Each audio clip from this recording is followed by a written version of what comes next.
100K H-1B fee and what nobody's telling Indians. And we will talk about Indians, of course, but we will also talk about everybody.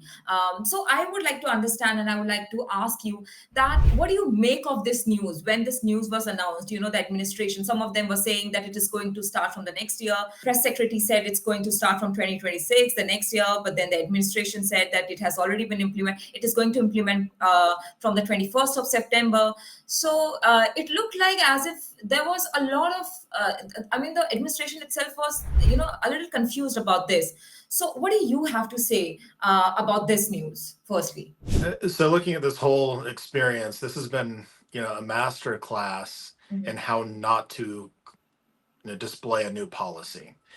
Everything about this thing from start to finish has been a complete jumble, disorganization, and really not even articulating the legal points with any type of clarity. I don't know if that was by their intent, because the only thing that makes sense to me is either they're rankly incompetent or they're intentionally trying to create chaos. There's really no middle explanation here. From what I've seen of the Trump administration so far, I'm inclined to go with the rankly incompetent, but we'll see how it plays out.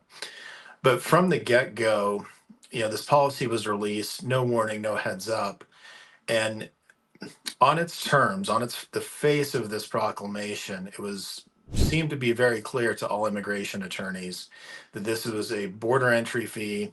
It was going to be, assessed to H-1Bs coming in on, previously unstamped visas, new visas, and that it was going to apply universally. Then, everybody was up in arms about it, and the press secretary came out with that indignant remark saying, "Oh, these immigration attorneys are crazy. They don't know what they're talking about." And then you have a flurry of contradictory and new policy interpretations come out.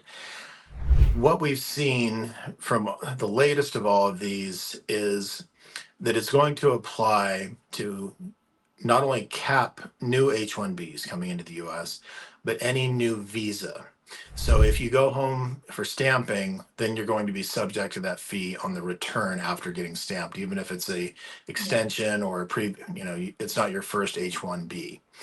So any newly issued visa from the consulate is going to be subject to this fee when they hit the border, the port of entry. Right. So, John, do you think that implementing this $100K fee is a quiet way of cutting down immigration without saying so? Yeah, I think that's definitely part of it. There's two different things going on. One is the Trump/Miller regime is trying to eliminate as many foreign workers as possible.